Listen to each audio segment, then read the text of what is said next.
power of pictures at work.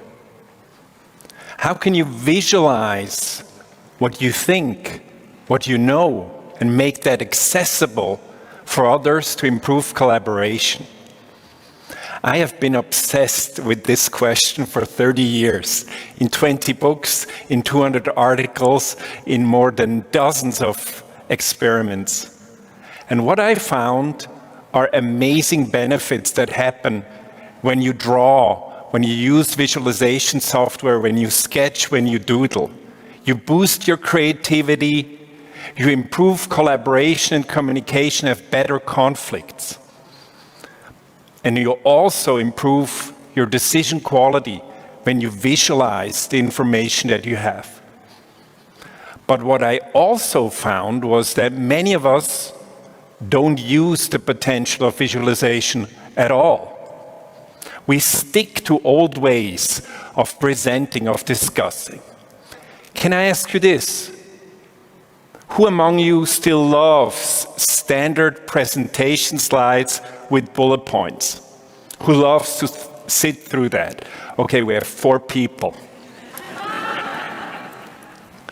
For the rest, can you give me alternatives? What can you do instead of bombarding people with slides? What would be a visual way of working?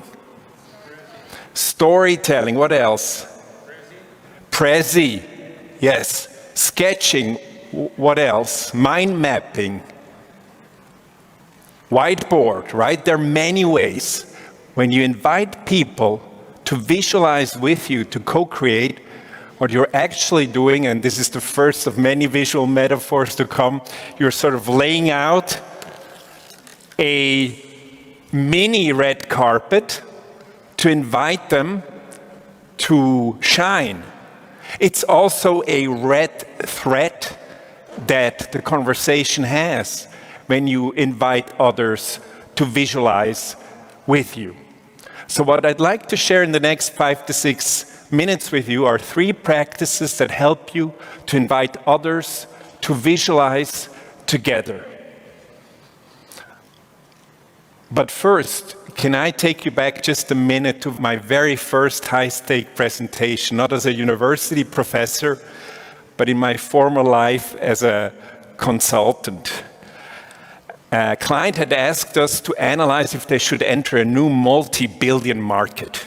And we worked very hard to analyze this market, and I had produced about 40 data-driven slides to show the client that we had worked hard and that he should not enter this business.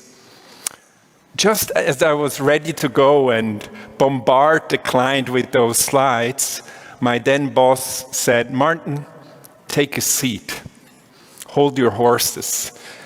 And instead of me going through the slides, he showed the perplexed audience one sketch, one visual metaphor, and it was this one.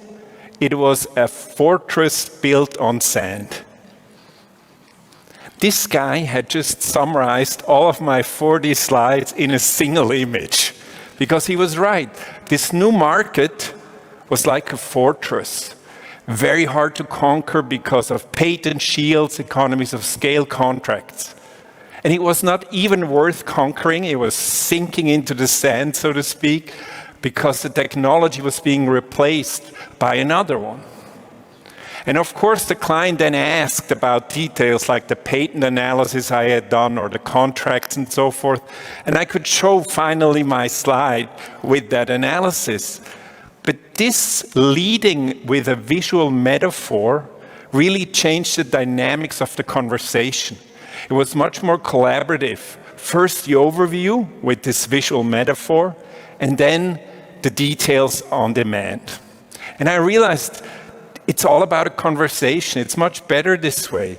When you first show overview with the help of a metaphor that, by the way, the client picked up and used also verbally. And that got me thinking as a researcher. And in many experiments with managers and students, we found 3 practices that I want to share with you that you can use to really reap the power of pictures professionally. And the first one might shock you.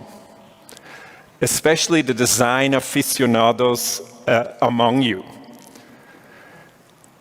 If you want visualization, graphic representations to work for you and for collaboration, make them ugly. Beauty is the enemy of collaboration. If something looks too nice, it looks like it doesn't need revision or improvement. I call this the museum effect. People just stare at it and say, yeah, that looks perfect. And the thinking stops there. So you want to use the power of provisionality. You want to signal with your drawings, this is work in progress. And invite collaboration in this way. So this is good news for all of us who are terrible at drawing, right? So it's not a bug, it's a feature. The technical term is low perceived finishness, right? It looks provisional. It invites collaboration. And by the way, banks and telecom companies and insurances have been using this all along. It's called pencil selling, right? When instead of using shiny slides, you just sketch something with a pencil for a client, like a product. And in our experiments, we were able to show this actually is much better, leads to more sales. So if you want to harness the power of visualization for collaboration, make them look ugly. Make them look provisional. Use sketches and doodles. And we've shown in our experiments even little tweaks to software to make it look more sketchy boosts collaboration and creativity. And this brings me to the second advice I'd like to share with you. Like my boss, lead with visual metaphors. Don't just use diagrams, although they are powerful, or charts or maps. Visual metaphors are magical. They access what people already know. They bring out new solution ideas. They make things much more concrete, like a mini red carpet or a red thread. Let me give you an example. In a study that we originally did for BMW Financial Services and then published, we used the identical strategy of BMW and communicated it to different staff members, groups. Once we used standard bullet point slides.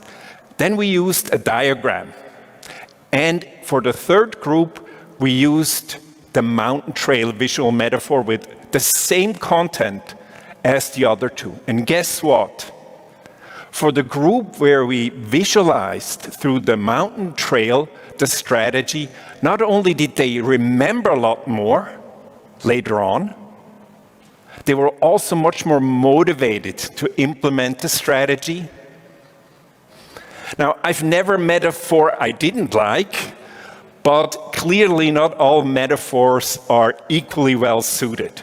You want to make sure that the metaphor is simpler than what you're trying to explain, that it's concrete and that people have a connection with it. And that is hopefully the right connection. I will never use again the volcano metaphor as I did once for creativity in a country that is at risk of active volcanoes. So choose your metaphors well. And if you do that, then it will resonate with people. It will be much more memorable. It sticks like a red ribbon on the floor. Here's another example of such a visual metaphor. It can come from nature, it can come from technology, it can come from mythology, you name it. Here, I used the bridge to visualize I'm a professor of communications management, a few communication problems. And so it's simple, also visually, and the beauty of this kind of visual, we can learn that from comic strips, is that it starts a series that people then want to complete. And I think that's very powerful in collaboration. I call this third practice that I want to share with you in conclusion, I call this visual variation. You use a metaphor or a diagram, and then you vary it. You repeat it, but slightly differently. And the magic that this does for collaboration is people start to extend the series you're giving them. So for example, here, communication is one-sided because of a lack of listening, right?